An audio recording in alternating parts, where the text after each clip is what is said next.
Welcome to my channel.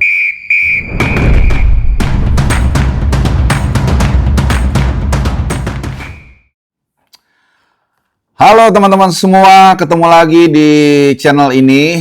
Dan ini hari Kamis ya, gue rekam menjelang jam 12 siang. Jadi mudah-mudahan gue bisa premiere tepat saat kalian menjalani makan siang di tengah-tengah kesibukan atau aktivitas kerja atau apapun.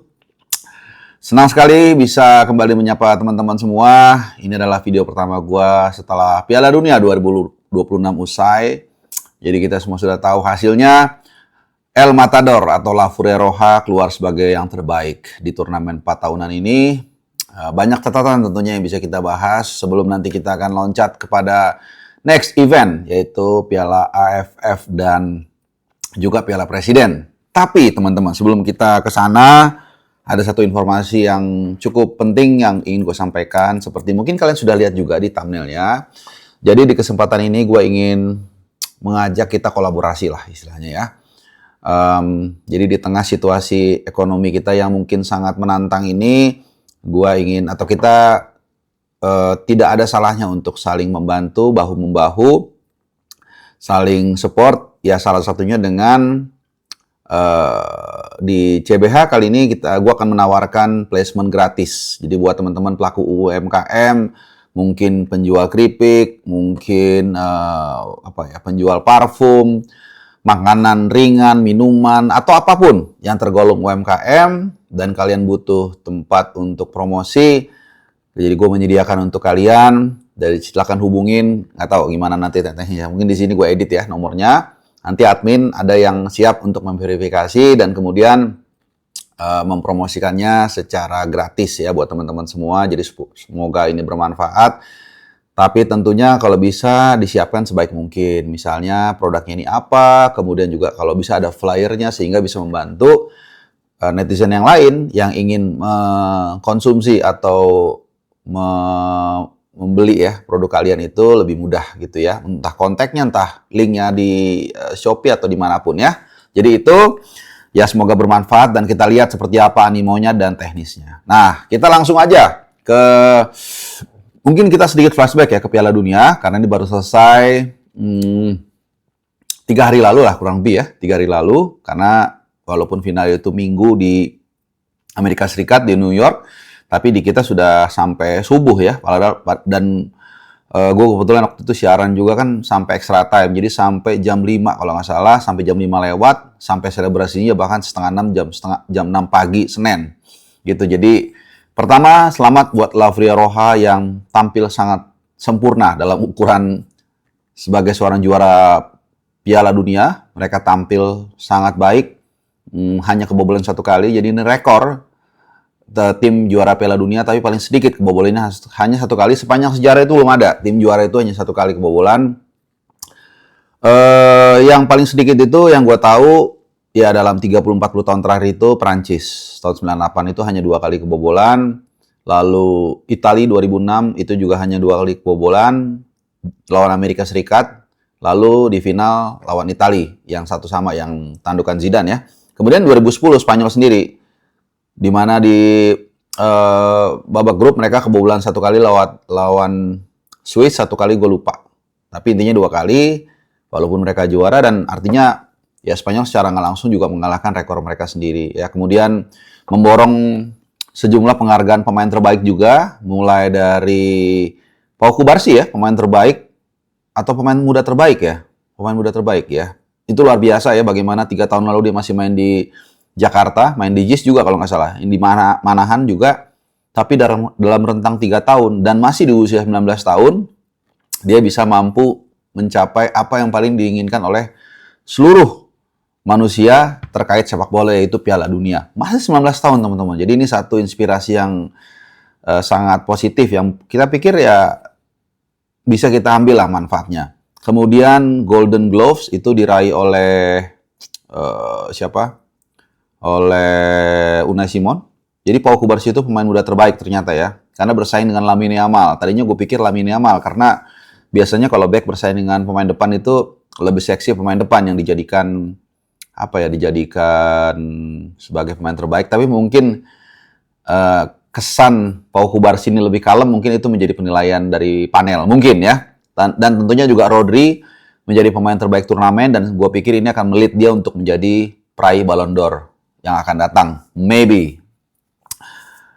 Yang pasti di final pertandingan berlangsung anomali, tapi di sisi lain Spanyol memang sangat luar biasa layak menang dan patut mendapatkan pujian maksudnya, bukan ujian, tapi ujian juga sih karena dibanting sama De Paul dan dibanting sama Paredes ya.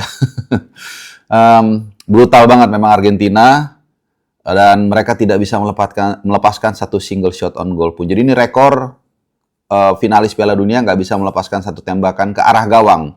Memang ada satu, seingat gue, dari Giuliano Simeone, anaknya Diego Simeone, pelatih Atletico Madrid, di extra time. Tapi volley-nya ke atas, ya udah itu aja. Sisanya mereka benar-benar nggak berdaya. Sangat anomali. Duel bola 50-50 juga mereka jauh kalah banyak. Persisnya gue nggak tahu. Dan kemudian ini menimbulkan teori konspirasi, gitu ya. Dan menimbulkan perdebatan di mana-mana.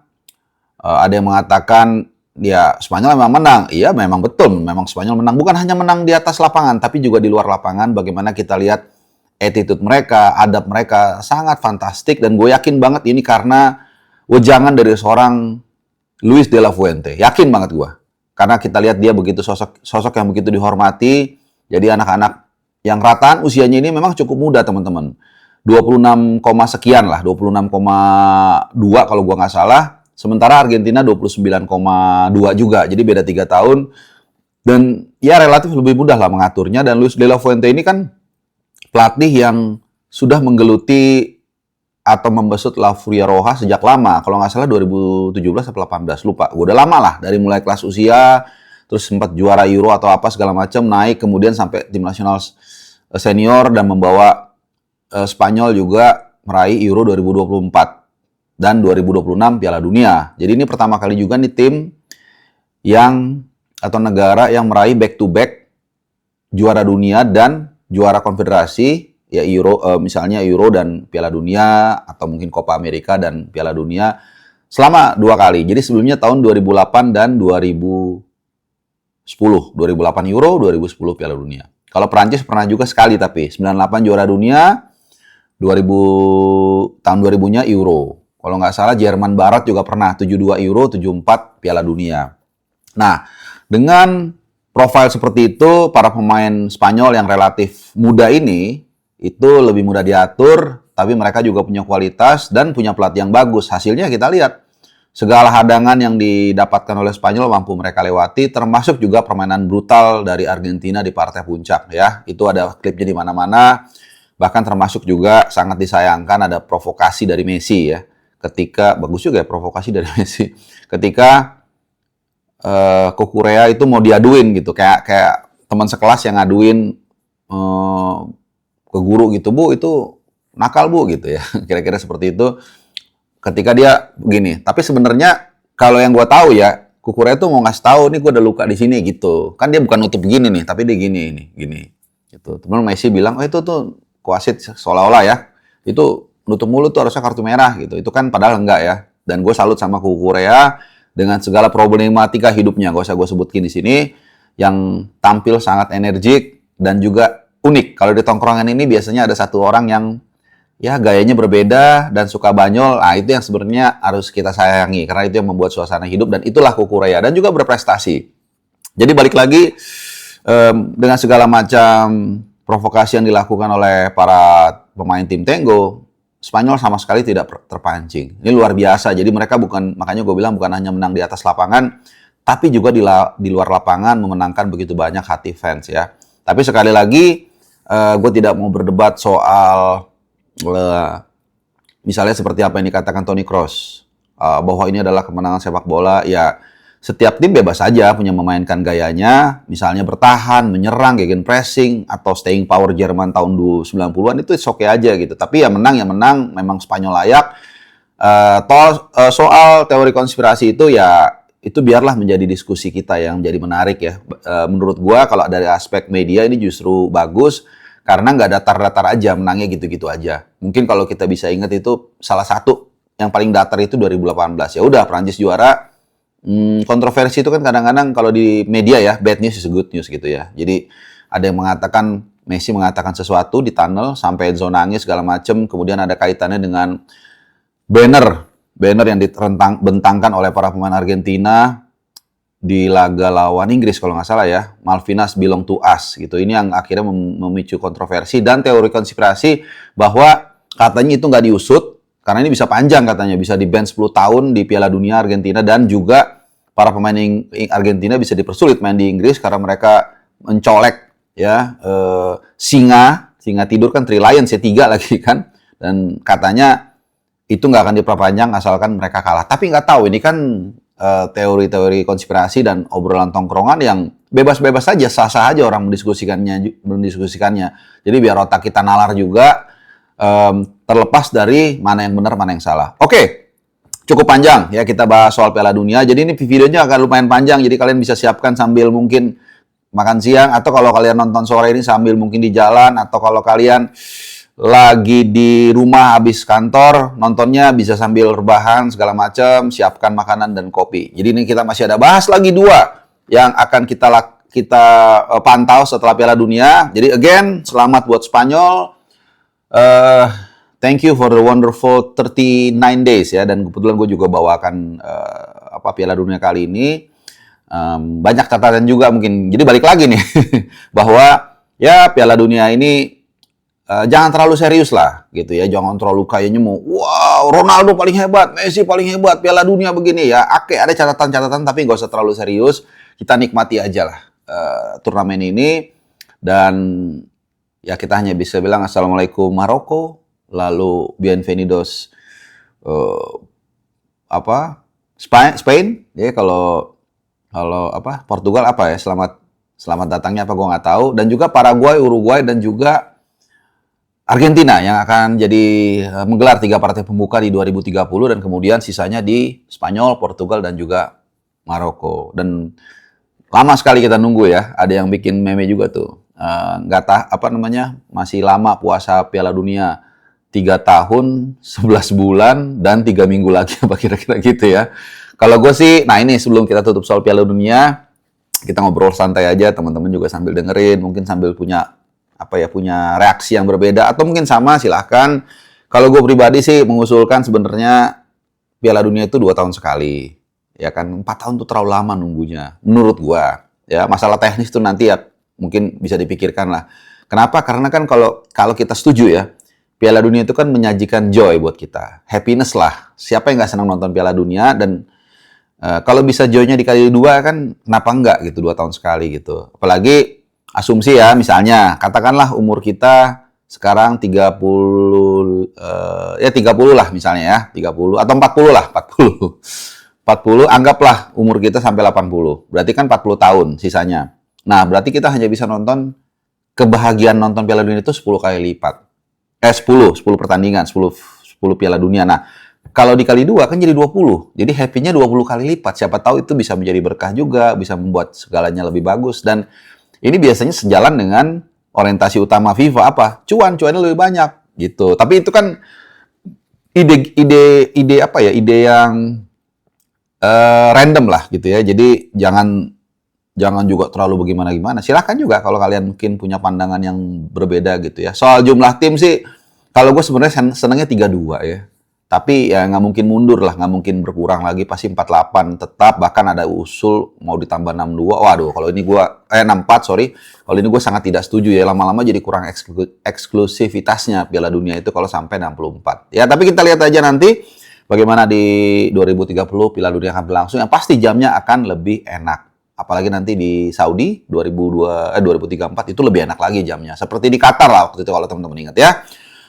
Oke, jadi setelah Piala Dunia selesai, terbitlah Piala Presiden dan juga AFF. Sebenarnya ada waktu seminggu untuk tarik nafas sebentar, tapi walaupun tetap ada beberapa kegiatan, mau nggak mau nih harus kerja lagi. Selasa depan Indonesia sudah main, kalau kita bicara AFF lawan Kamboja di Pakansari, dan gua akan ke sana pastinya setelah sedikit liburan lah. Ya, jadi nanti kalian akan lihat video gue yang buat di tempat liburan itu akan berbeda background-nya, bukan seperti ini. Dan ada Piala Presiden juga yang tentunya sempat gonjang-ganjing karena Persija tidak mengirimkan tim utamanya karena TC, tapi kemudian karena orang bilang intervensi, orang bilang tekanan, mungkin suggestion lah. Kenapa? Gue juga di podcast Okezone sempat mengatakan ya ada nggak apa ya namanya kan Piala Presiden. Walaupun gue kadang-kadang atau sering sekali mengkritik pemerintah atau presiden, tapi kita tetap harus punya respect ya kan, soal kita nggak setuju soal kedua, tapi tetap namanya Piala Presiden, Piala Kelurahan aja kita menghargai kan, apalagi ini Piala Presiden. Sebaiknya tim utama lah gitu kan, dan ternyata sudah dianulir dan apa namanya ya tim utama Persija yang nanti akan tampil di Piala Presiden. Gue yakin juga Jackmania, ini banyak banget teman-teman gue Jackmania yang sebenarnya awalnya menyayangkan tim utama itu nggak main, dan mereka akhirnya senang karena tim utama bisa tampil. Pasti kalian teman-teman Jackmania itu merindukan juga penampilan dari Rizky Ridho dan kawan-kawan, dan bahkan ingin melihat pasti Nadeo Argawinata yang baru masuk kan gitu kan.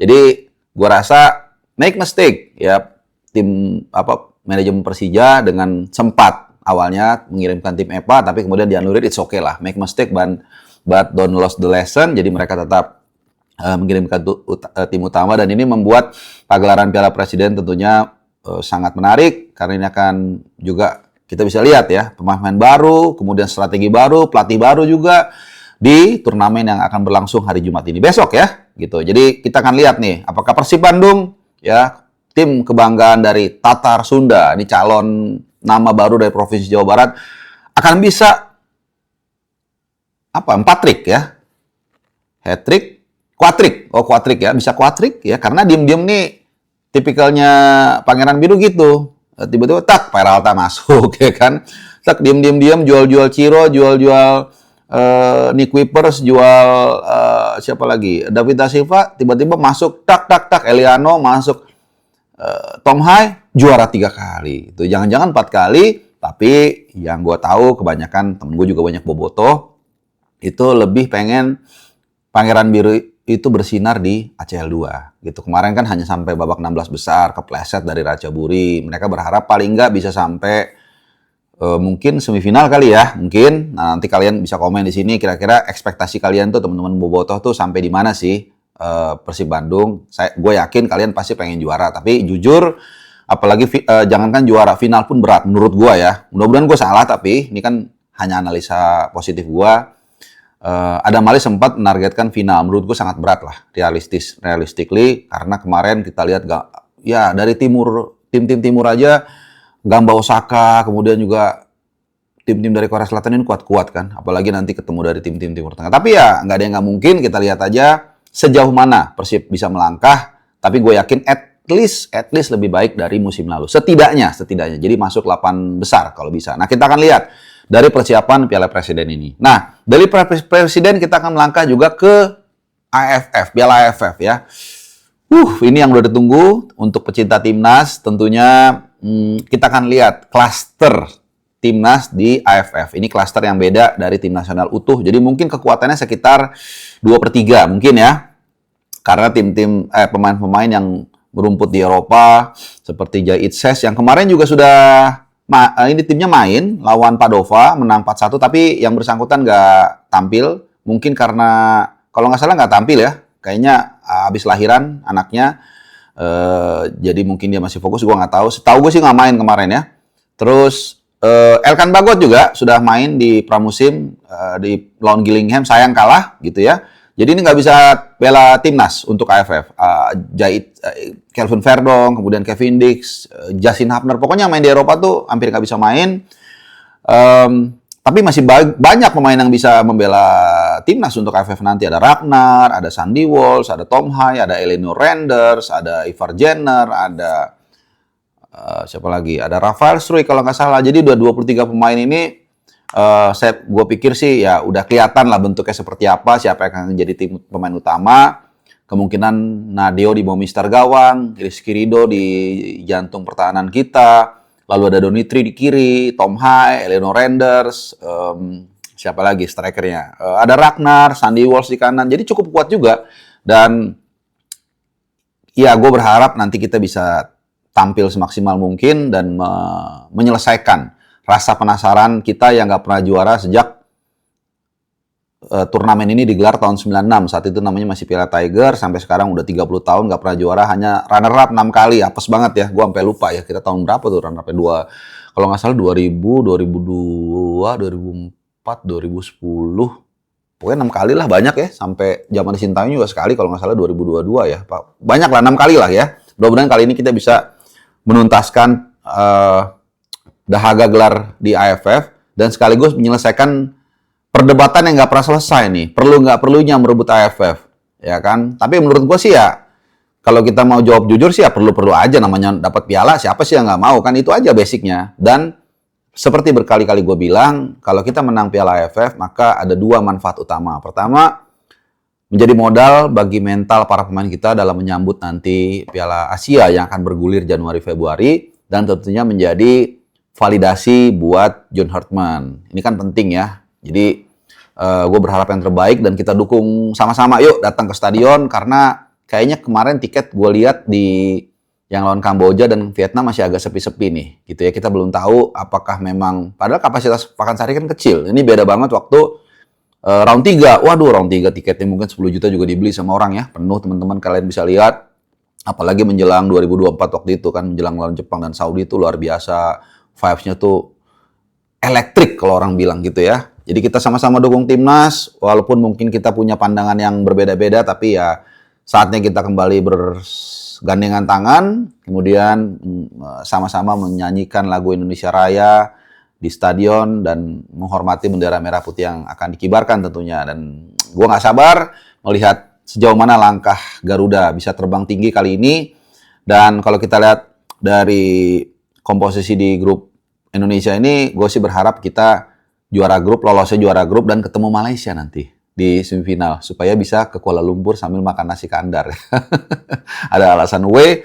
Dan kita by the way ada satu away ya ke Singapura di babak grup tanggal 7 Agustus. Kita akan main di Jalan Besar Stadium. Ini juga menarik karena gue belum tahu kekuatan Singapura Trials seperti apa. Yang pasti teman-teman semua, kita senang dan gue berharap kalian tetap sehat semua ya. Setelah kita melewati sejumlah rangkaian event yang sangat monumental Piala Dunia, kita ada sedikit rehat 1 minggu dan kita akan sambut Piala Presiden dan juga AFF. Semoga kita tetap sehat, bisa menyambut 2 turnamen tersebut dengan oke. Tapi untuk sementara kita mungkin rehat sejenak ya, 1-2 hari ini sebelum nanti kita mulai tancap gas. Oke teman-teman semua, itu video gue yang cukup panjang mulai dari UMKM. Jangan lupa kalau kalian ada usaha silahkan hubungi admin kami di 0815 1076 1076. Kita akan memverifikasi dan mudah-mudahan bisa membantu kalian untuk mempromosikan usaha kalian, termasuk khususnya yang bergerak di bidang UMKM. Dan kita tentunya akan juga lihat seperti apa nanti di Piala Presiden siapa yang akan menjadi yang terbaik. Dan sampai di sini aja teman-teman ya. Terima kasih sudah nonton. Sekali lagi gue berharap apapun yang kalian lakukan semoga semuanya lancar. Kita ketemu lagi di video gue yang berikutnya. Adios.